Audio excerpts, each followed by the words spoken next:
See, part of why I didn't want a utility disconnect here, and I know I should not compromise safety.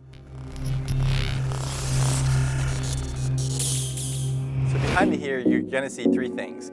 You're going to see the set of pink slips on the left of the door here. You're going to see our orange permit, and we print those up. They don't provide those to us. We put them on orange paper so they're distinct from everything else, because that is a requirement to have those permits posted on every job site. To the right of that, you'll see a little handwritten note. That's a note from us to the inspector, because our inspectors do not schedule inspections. They show up completely unannounced. So we'll leave them a lockbox, a key, a note, a phone number, and they'll, upon arrival, see our note, call us, and at least we're aware they're on site. If we're in the vicinity and available, we can stop over, walk through the inspection with them.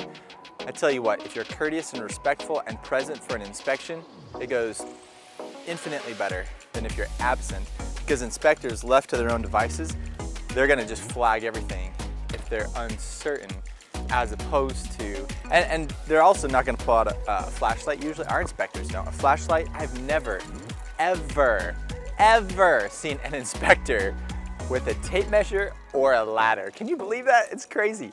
So you've got to do the legwork. You've got to pull stuff out. You've got to prove to them that everything's right and tight, because they're not going to do the work themselves. So if you're present for an inspection in Indianapolis, so much better. So the pink slips, those are getting removed on Monday when we do the walkthrough with the inspector. Presumably he's satisfied with everything, and we've had really good correspondence at this point, so I think he will be. So we're still at this house doing inspection item number 2. We're going to be installing a main disconnect right here. The inspector required it because right there at the point of entry to the house, the panel is offset inside the home about 16 inches. That 16 inches is the inspector's reason for the requirement to add this external disconnect.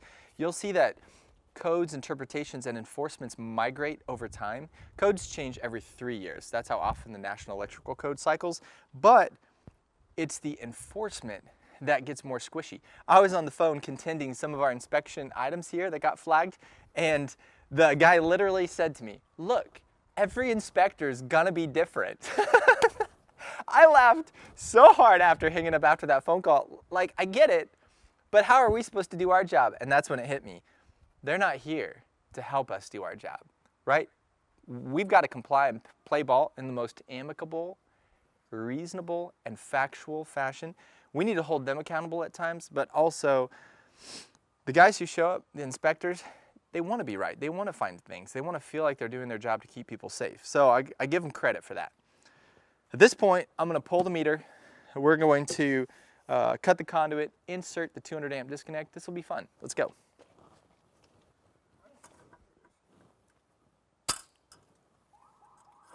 Okay, so some of you are freaking out right now because in your jurisdiction, this is called meter tampering. Guess what? This utility company is probably the most lenient in that regard. Let's put that out of the way. And so I feel pretty comfortable with this. This is what you call a self-certification tag. This self-certification tag was installed when we upgraded the service, and it's a statement of attestation that our license is connected to this work, and it is what's required in order for the utility company to energize the power.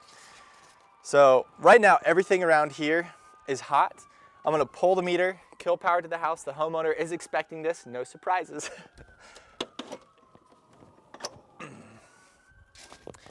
I don't recommend doing this unless you're a licensed electrician. There are a whole ton of ways to get sideways here. For instance, disconnecting the meter under heavy load, you can get arcing and burn up the terminals. There's just too many ways to go bad. Our utility company does not allow for a grounding conductor in this meter cabinet. There are strictly 2 hots coming in the top. Well, let me show you. There's strictly 2 hots coming in the top. That's phase A, phase B. On line side, load side is phase A, phase B, and then the neutrals are connected in the center. And the neutral, right here in the middle, is bonded to the cabinet. The ground picks up, this is actually an SER cable, the ground's been cut off here. The ground picks up at the first means of disconnect. So that's really the only kind of tricky thing that we're gonna have to navigate here is Where does our grounding electrode conductor connect? How do we size our equipment grounding conductor from the disconnect to what just became a subpanel, and then separation of grounds and neutrals in that subpanel where they were formerly connected and bonded. So first means of disconnect right here, the new 200 amp disconnect, this becomes the common point for neutrals and grounds. Common means they're physically, mechanically, and electrically connected to each other, and that's code. And then everything after that, they're separated. Think of it like this. When you go to a receptacle or a switch or a light, grounds and neutrals are physically separated. That's where I think downstream, here I am, physically looking at a device, they're separated. The only place they're common is at the first means of disconnect. So we'll navigate that. I'm going to cut a cardboard insert, put it in here to help keep me off the terminals in case I slip. And I could call for utility disconnect. Some of you are screaming for that right now, but actually going to do this hot. So.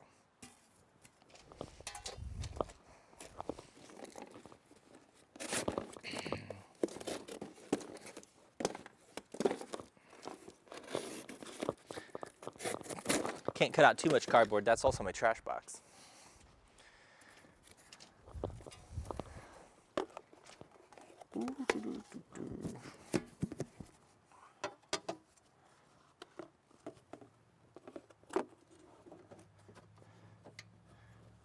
All right, little baby precaution there. Let's disconnect. I'm gonna get this mini out of here. I'm gonna momentarily disconnect that one, but I'll probably use it long term. This is a pretty simple job. It'll take in the range of about 2 hours. This one's gonna fall on us. We're gonna take care of the customer on this. The inspector did eradicate 2.5 pages of inspection items after a little negotiation, so that could have been a lot worse. There were $6,000 to $8,000 worth of items on that list because of a misunderstanding about the scope of work. That's strictly what that came down to. So he quickly, after we spoke with a supervisor, wrote that off. I always put the hardware right back in the Mini. I don't want to lose that stuff. I've got more of it, but it's time consuming to be dropping fasteners into rocks and mulch. So now I've got a little bit of play there. I might have to take that Mini apart.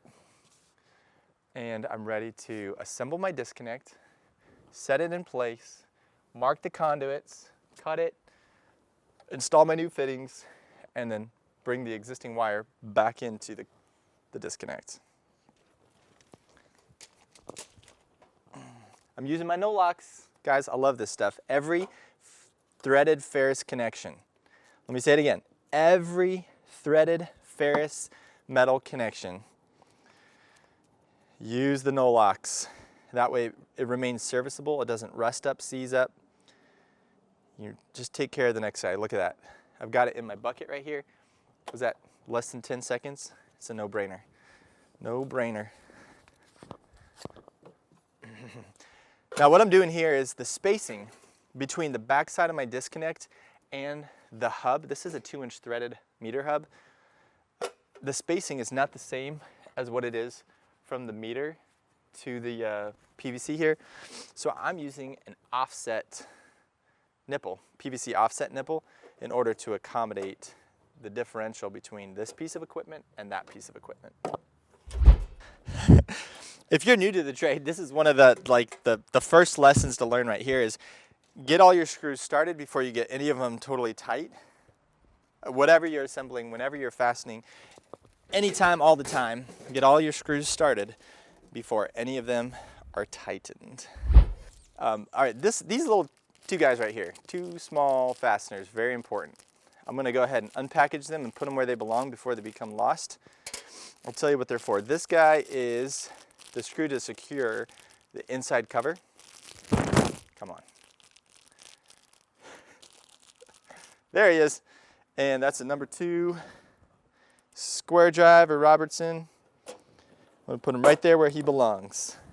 Nothing worse than losing your stuff and being at the end of the job and spending another 15 minutes to find the nuts and bolts that you hastily discarded. And then this one right here, this is what makes grounds and neutrals common and bonds the cabinet. right there, that little green screw. It's green by code, and it's inserted into the factory-made hole, and it's threaded into the cabinet such that neutral conductors, grounding conductors, and cabinet have all become, again, electrically and mechanically continuous.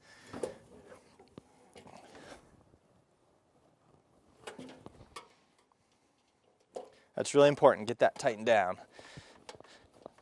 It's vital.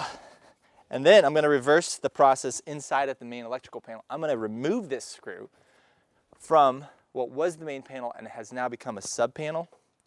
So it goes in here, bonds neutrals and grounds, and it comes out there at the main panel to separate, isolate neutrals and grounds.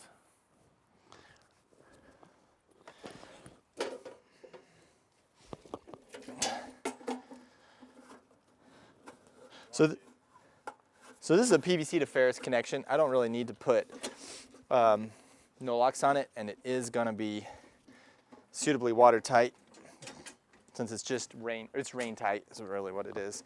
I want to get at least 3 full threads as a matter of course for every threaded connection, regardless whether it's a screw into the cabinet. 3 threads and machine screws, not self-tappers. Electricians don't use a heck of a lot of self-tappers.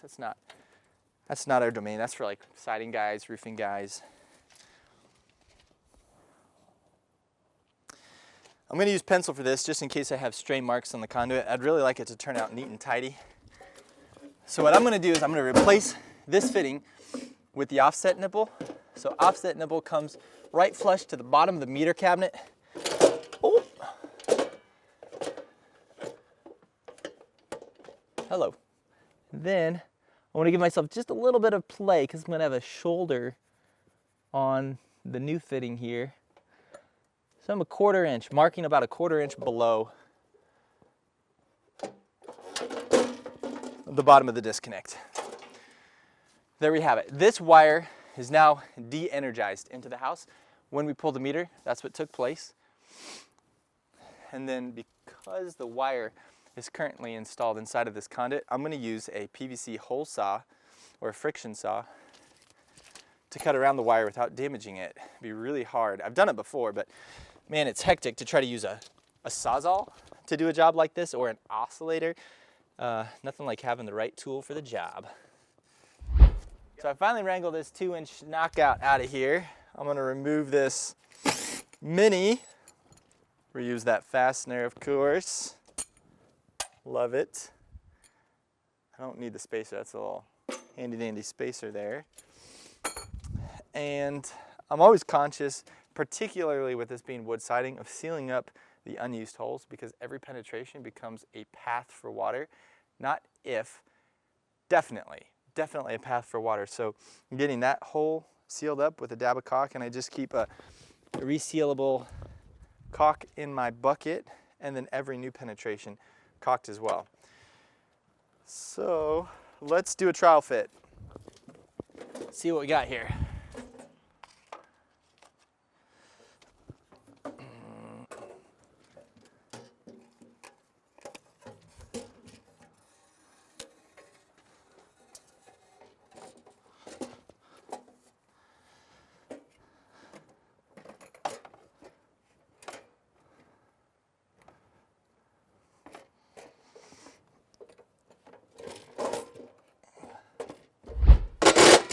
I really love these T25 Spax screws. They're just so robust.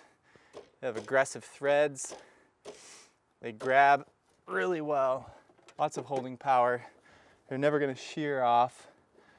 They cost like 10 times what a drywall screw costs. But heck, they work 10 times as good too.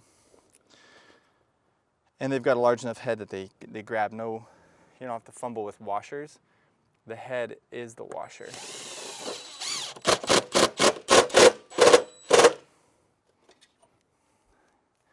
All lengths, that's really all I need, because I'm not grabbing, there may or may not be subsiding underneath this. I just want to, but I can tell I got a good grab on all of those. Beautiful.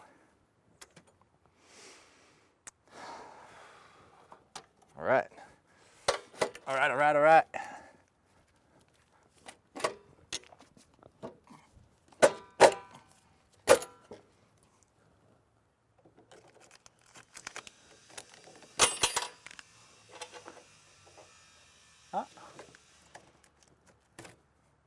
Backwards. I want that lock nut to be oriented so the teeth grab into and hold nicely. Maybe I'm being too picky, but I want the teeth to grab into the steel of the cabinet. That's actually important if your conduit is your grounding path. But in this case, I just don't want it to wiggle and come loose. That's the only reason I'm being picky.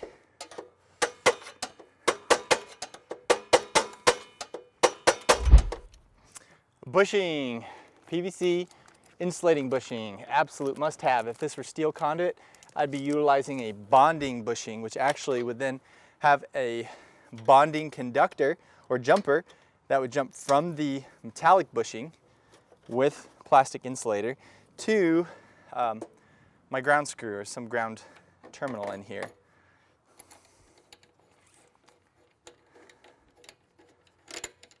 I like it. It's looking good. It's all shaping up here.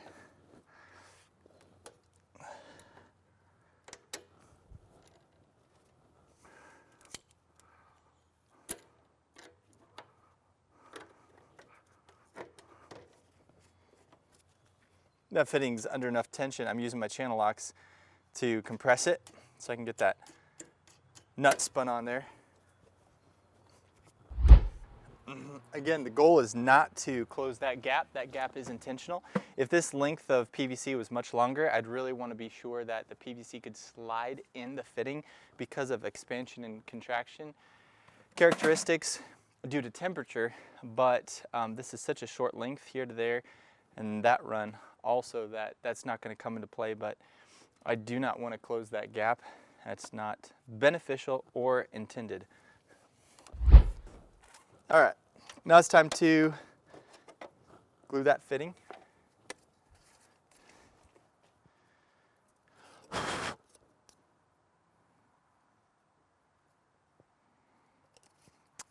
We're not gluing with the same purpose plumbers are. It's not intended to be watertight. Exterior conduit, in fact, is considered a wet location by code. It is not, and is not considered to be watertight or dry. So anything that goes in an exterior conduit must have a moisture rating to it. Whoop. All right, so again, be mindful right here. This level right here, that's potentially deadly. I'm trying to maintain a little bit of distance, and but all this is de-energized. Definitely do not try this at home. All right, so you see what we ran initially was overkill. It was a 4-conductor cable. We've got 2 hots, a neutral, and a ground. But serendipitously, this is perfect because now we need a grounding conductor, and this conductor is sized according to table 250.66 in the NEC. This would be a 2-aught aluminum, so we're good to go. This is a properly sized conductor. All I need to do is cut them back, strip them to length, terminate them, no-locks them, terminate them, and then bring them up and make a meter connection. Before I energize the service, however, I am going to work in the sub panel in the basement to separate neutrals and grounds so I can do that de-energized. It'll be much quicker, much safer. Throw the disconnect to the off position. Off, down should always be off. Off should always be down, or side to side, but never inverted such that up is off and down is on. That's a violation. All right, you know what I love about this SER cable? Is this stuff smells just like a new pair of gym shoes from high school. Like, buy like And1 basketball shoes. It smells exactly like that Finish Line store. It's delicious. I love that. Throwback memory. I ought to like use this as air freshener. I don't know what it is. Toxic, probably. I'm gonna start with my grounding conductor.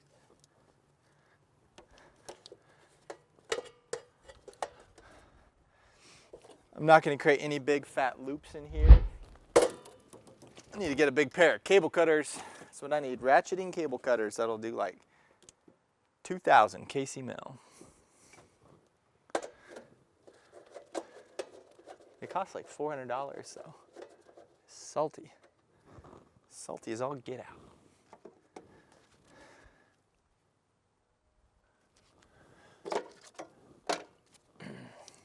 So this is actually a plumbing tool right here, but it's so nifty because you've got 360 degrees of wire brush. You can just take that thing and it's so fast and thorough. I recommend it. There'll be a link in the description for that. Thing is handy as all get out. All right. So what I've done is apply anti-oxidation compound and I've wire brushed it in. I'll torque that down in a minute, but I'm going to go ahead and do the tighten, loosen, tighten, wiggle, tighten method.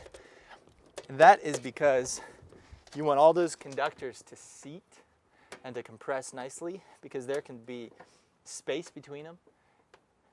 And it feels tight until you go through the proper process of tightening, loosening, tightening, wiggling, tightening some more, and then torquing it down. Sounds kind of clunky, but you got to do it, because that terminal, you'll come back here in 6 to 12 months and be doing some kind of service, and you're like, who did this? None of this is tight. Well, it was initially, and it actually became loose with expansion and contraction, temperature, electricity, heat, all that, and now it's loose. And now you've got an arcing connection. You've got one that maybe isn't arcing. It's a slow burn because it's become loose over time, because initially it was not tightened and torqued properly. Really important. Very, very important. All right. I'll get my hands out of that meter cabinet.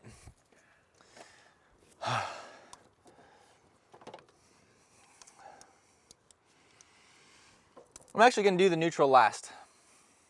I'm going to land this wire. I kind of want to land them in their natural order as they're coming out of the cable.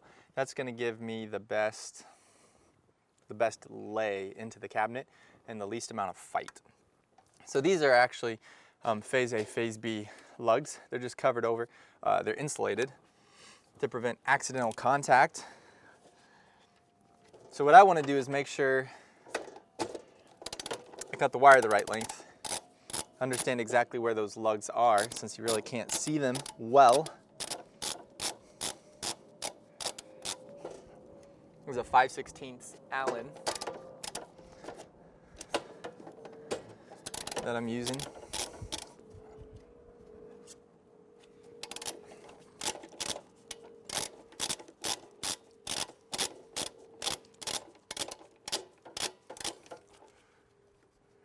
I want to make sure I get that Allen fully opened up. That's what I'm feeling for inside of there, because in that lug, if the set screw is into the lug itself, it's going to fight me from inserting the wire. So I want that set screw to be fully released, so I've got a good clear channel to accept this 4/0 aluminum.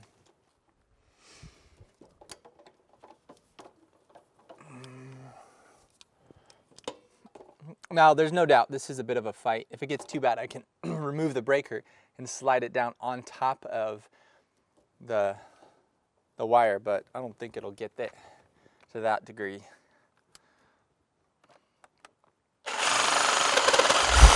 Same process, generous helping of anti-oxidation compound and a full workaround with the wire brush. It becomes a messy final product.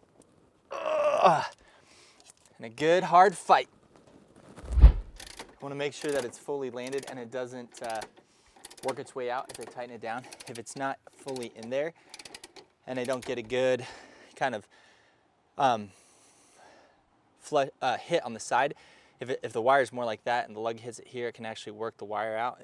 Pinch it just enough that you're not sure you don't know it's worked its way out, so just be mindful that it feels right. Which, if you don't have experience, you don't know what it's supposed to feel like. But it needs to feel right. All right, I really don't have any wiggle on it, so I'm going to use the tighten, loosen, tighten. So that was my first tighten.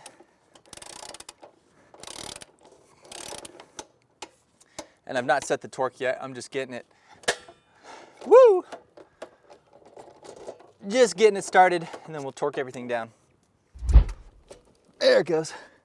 All right, we're in. I did put a little scarring on that jacket, but that jacket is pretty heavy. I'm not worried about that inside of a cabinet.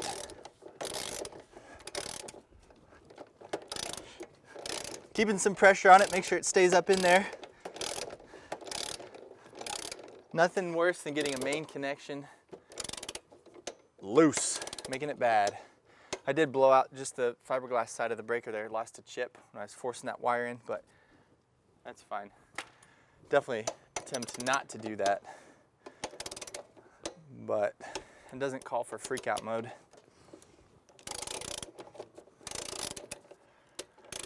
All right, tighten it down, round 2. All right.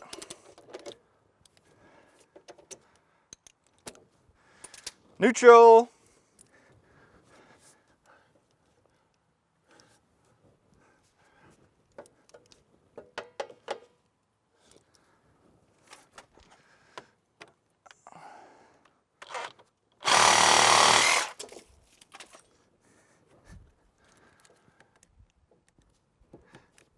Now, all the conductors do need to be marked in a code compliant fashion, and thankfully they are. We've got a continuous white stripe on the neutral. That's code compliant. We've got a continuous red stripe to differentiate phase B from phase A, and then we've got a bare aluminum conductor for the ground, so that's all good. Want to make sure if we're using like single strand THHN, we recognize that we're going to have to apply, and it's all black, we're going to have to apply labeling, but that's been covered in this install. Gotta fight it.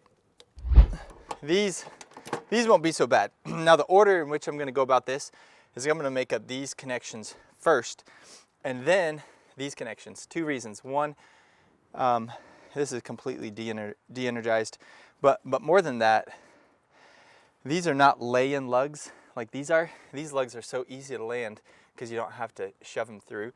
So while they're free, terminate this side, and then once they're secured in place on one end, terminate the other side. That's going to be a heck of a lot easier. A good clean fit without any exposed conductor and without any insulation in the terminal.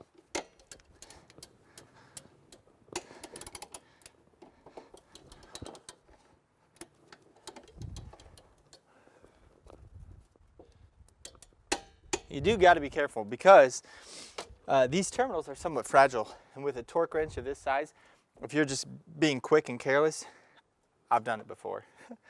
You can snap one of these right off or explode a lug such that the lug wall literally gets a crack down the side and just splits right open. Ugh. And then you're in it for another, $160 disconnect, swapping parts, material run. Ain't no fun. All right, guys, we got it. Scrap of wire out of the scrap bin from the shop, essentially free. Easy, careful, careful. Still energized. This is going to be our neutral conductor. We're going to relabel it because it is black and it has a red stripe. So we're going to remark it on both ends. That is permissible.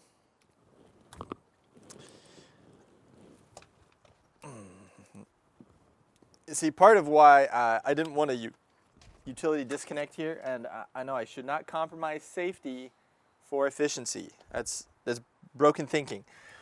But why I didn't want a utility disconnect here is they would set up a ladder, disconnect power at the weatherhead, and then I would be at their mercy as far as reconnection.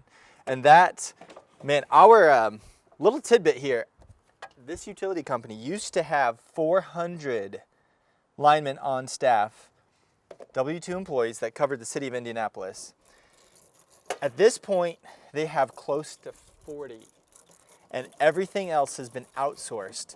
What that means is, if there are tornadoes in Kentucky, the line crews, or anywhere really in the Midwest, East Coast, in the South, if there's an opportunity to make money because the utility does not control the line crews, they those line crews will go and make crazy money repairing storm damage. And you know what, really they should, that's great. We want those people to get their power back. But because there's not control over when they go and when they come, we can have incredible wait times to be serviced. Job I did recently, I waited at a customer's house until I called in a reconnect, which is supposed to be a 1 to 3 hour window. I called in a reconnect at about 3:15. I sat there, wet clothes. I'd been working in the rain. It was about 41 degrees. I sat there until 9:15 at night, waiting for that reconnect to make sure everything came back and fired up. And sometimes the linemen, if they see an interesting situation, they'll push back and they won't call. They'll just drive off. The customer service aspect is very poor. And then, you know, customer calls me at midnight and they're like, where's my power? I'm like, I don't know, let me check. So I stayed there, make sure that got re-energized, but incredibly inconvenient working with our utility company. This is a quick, like 90-minute job. That's the duration of time the customer will be without power, start to finish. I should have taped this before I landed it, goofball. But it could easily turn into a 6 or 8 hour ordeal. Customer works from home, both he and she. So to be without power for the remainder of the day that's a non-starter. So some thought process there for you. It's trying to be safe and work in the real world, given legitimate, you know, restrictions and parameters. What do? Exercise caution.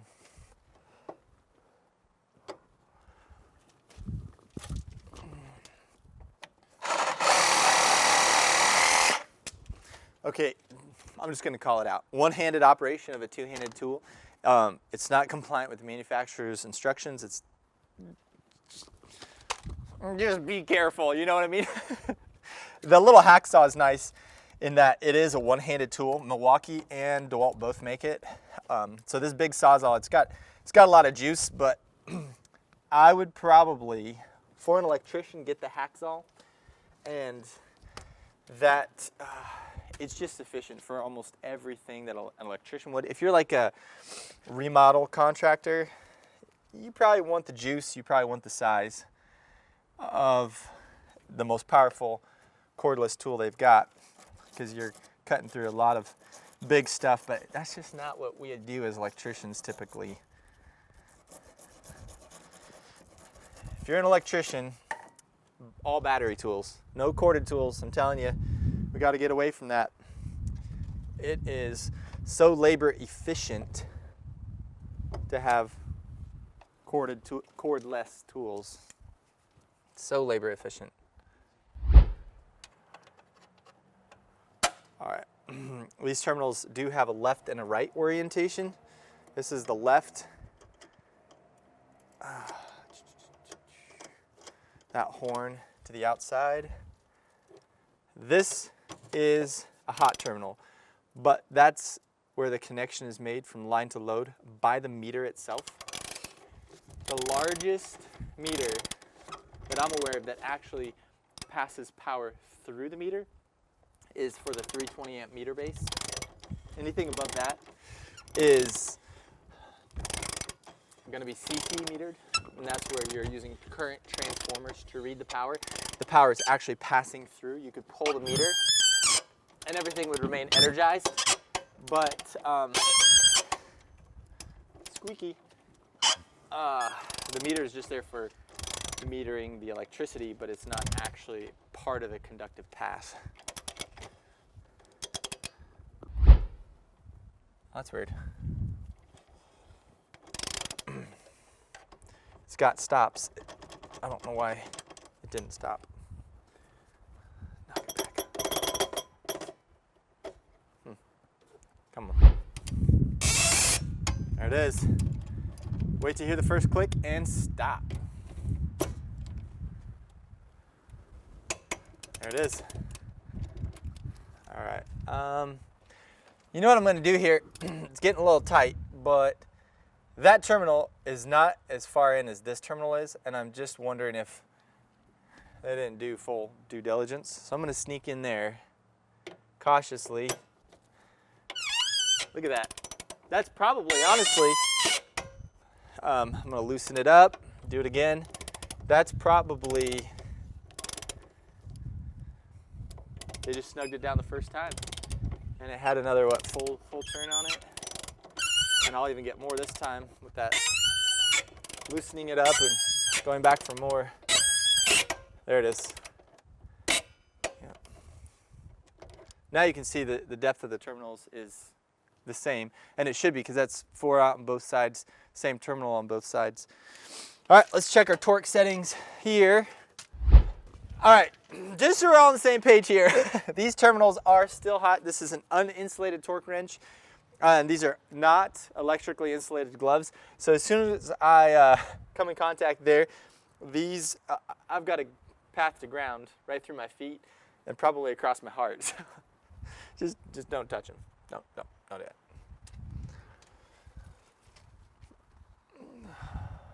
£250 It's going to be just under 22.5.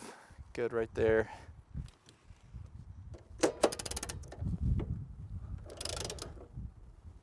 Oh. There it is.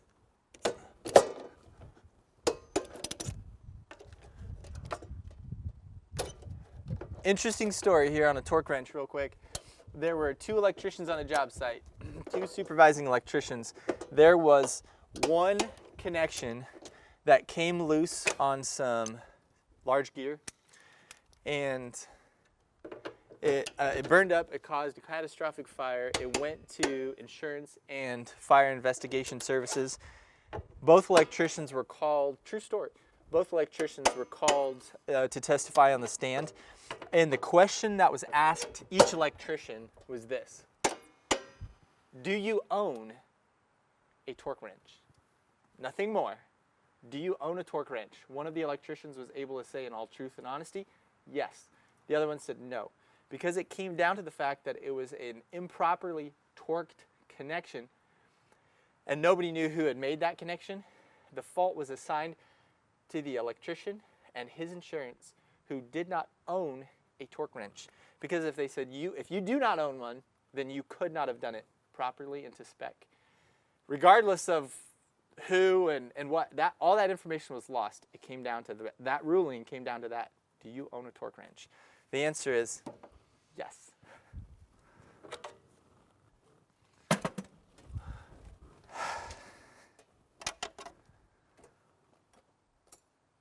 I think we're good. I'm gonna pop the cover on, make sure everything's still looking and feeling good, feeling tight. Clean up the mess. Head inside to finalize the other end. Hot up top. On the line side, again, alphabetical order, line, load. Not hot on the load side. Top is always line, bottom is always load. I'm going to insert the meter, and that is physically going to be the path that the current will take from top side to bottom side. It has an up and a down, just as the letters read. There can be quite a bit of resistance on these. I'm going to pop in the bottom, rock up to the top. There it is. Now we're energized to the line side lugs. I've got the disconnect in the off position. I'm going to leave it there until I finish the work in the panel.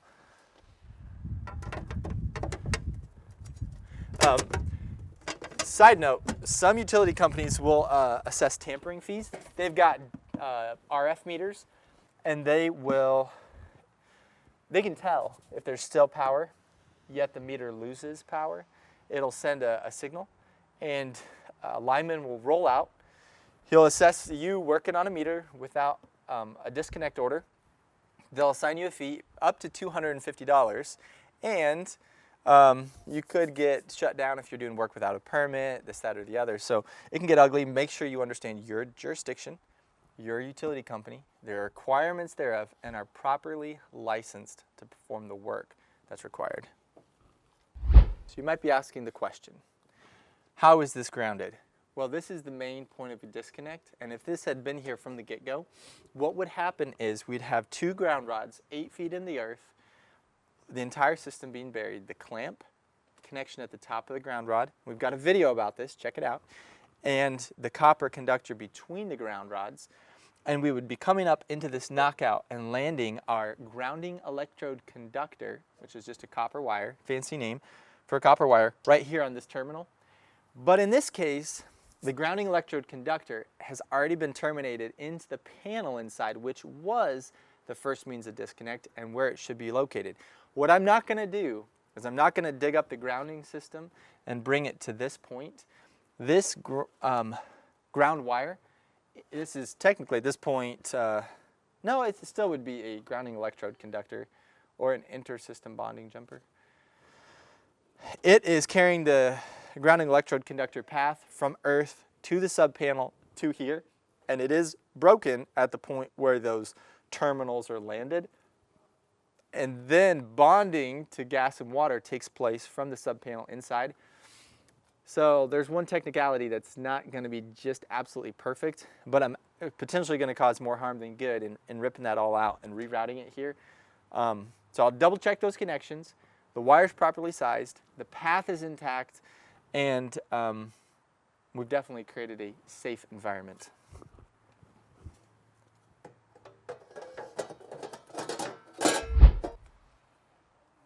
These labels were provided with the disconnect, and I forgot I hadn't done this yet until I picked them up off the ground to clean up.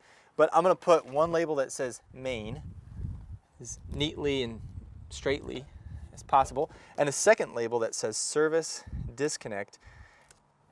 This is the main disconnect.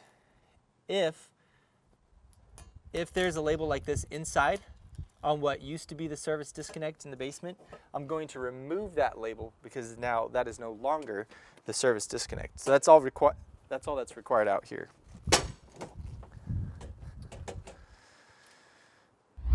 All right, we're in the basement. Here's what was the main 200 amp panel and now is a sub panel. The disconnect is off outside, so we're entirely de-energized inside. That grounding conductor is made up to this ground bar. All our grounds on this side of the panel are landed on that ground bar. I'm going to do two things. Check it. Three things.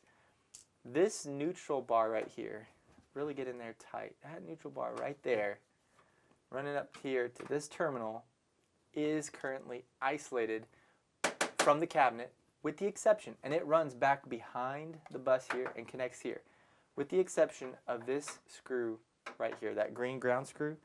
So the first thing we're going to do is take that bond screw out.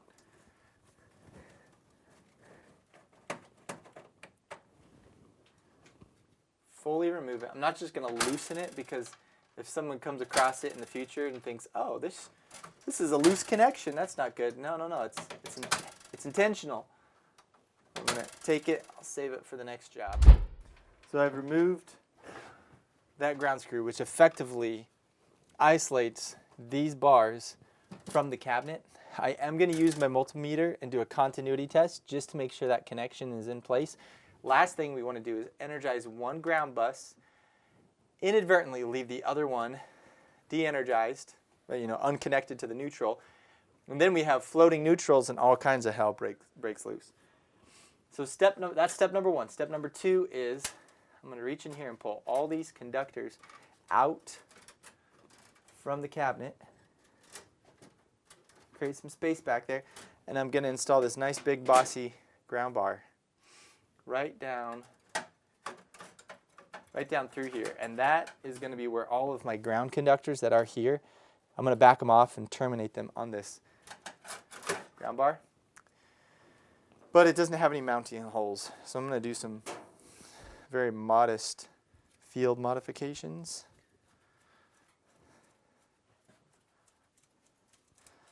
The long and short of it is this. I'm going to back off two terminal screws all the way. Going to drill through those points.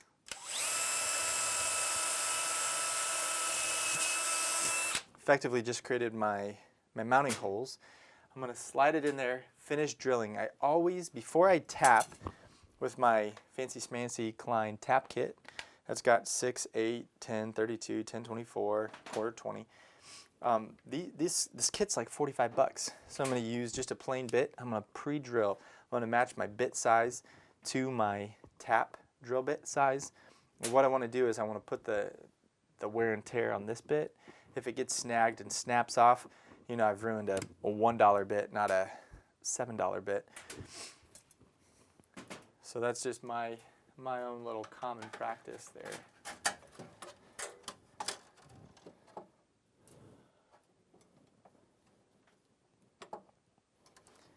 And I'm actually going to do one hole at a time. I'm going to also turn down the torque so I don't just shear it right off. I'm going to do one hole at a time because it can be a little tricky if it shifts your holes. If you do them both at the same time, then don't match up and you're kind of having to force the screw in there.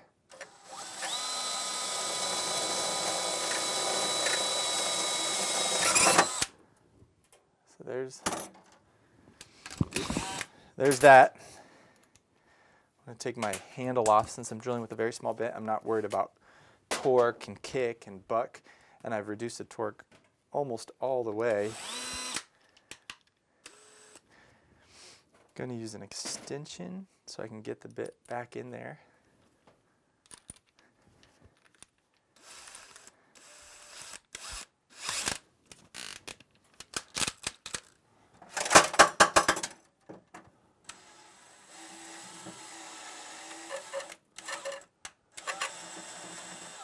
It's that easy, right there. So easy, I almost felt like it didn't do anything, but it's just smooth as butter. There it is. So now I'm ready to secure it to the cabinet. One more thing. Do the other hole as well, enlarge it.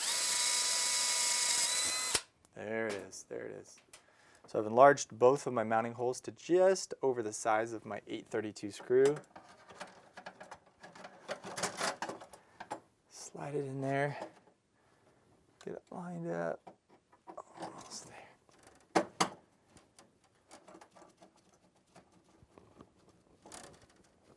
Which I think a tap set is one of the must-have tools for an electrician. Really, really good. And this is not a time to be using self-tappers. That would be a code violation. Ah, love it. Straighten it up.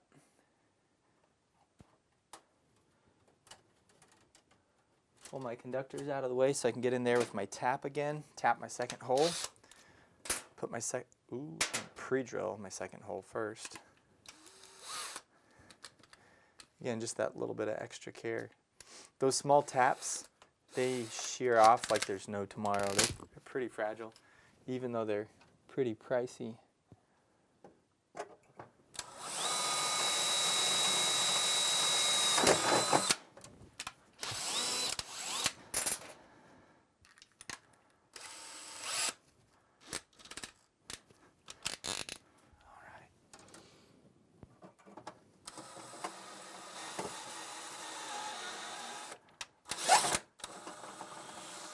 Easy, easy.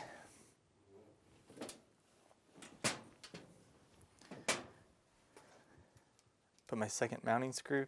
I would not rely on a single screw to make that secure, not by any stretch of the imagination. And if you guys have better products, better practices, man, I invite you. Share that in the comments below so we can all benefit from it.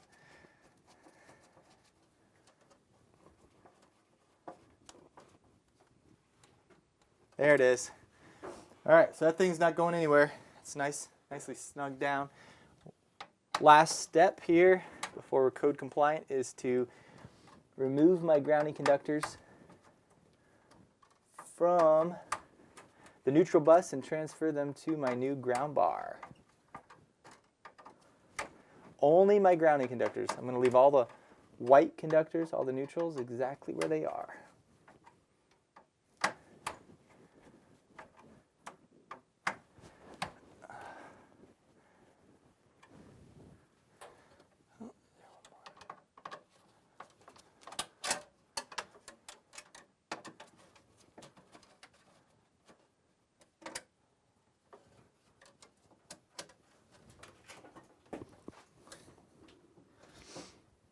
Good time for needle nose pliers. You know, that's needle nose pliers are like European electricians' biggest beef with American electricians. Europeans do everything with needle nose pliers. It's like their #1 go-to. And I have to say, I don't pull out my needle nose all that much. And when they heard that, they like flipped out. They were pretty sure I was not a genuine electrician at that point. It's pretty funny.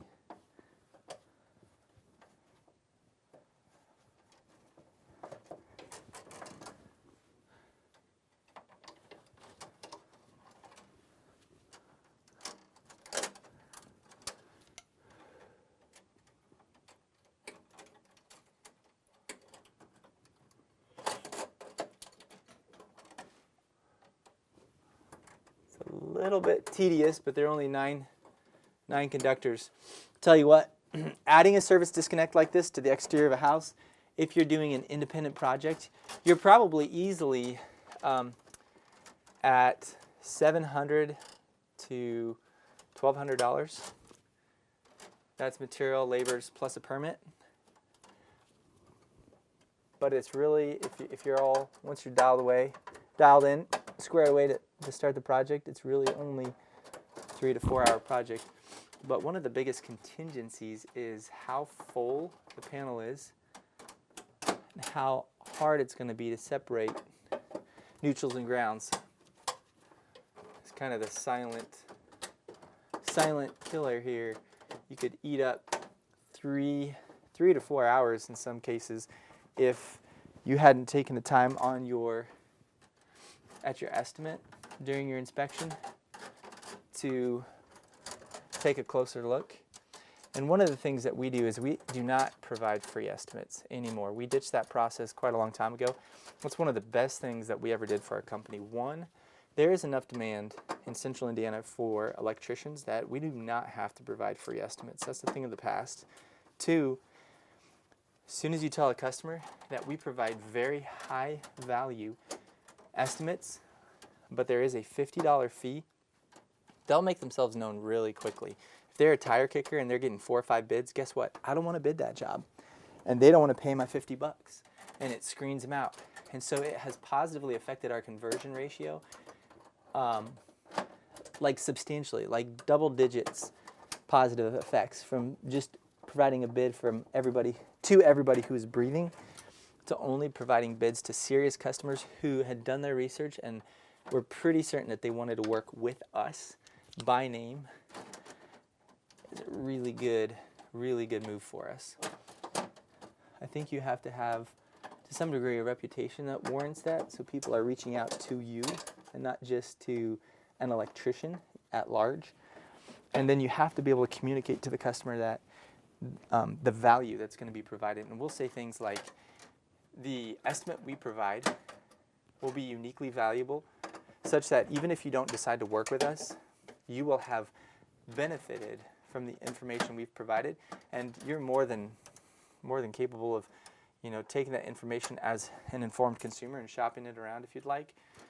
Of course, they don't do that, but when they hear language like that, they're hearing trusted advisor. That's a powerful phrase. They're hearing relationship. They're hearing transparency. They're hearing the things they want to be hearing from the contractor they want to be working with, when the other guys are, oh yeah, I'll do that for free. Well, guess what? If someone will do something for free, people subtly, if that's the status quo, that's one thing.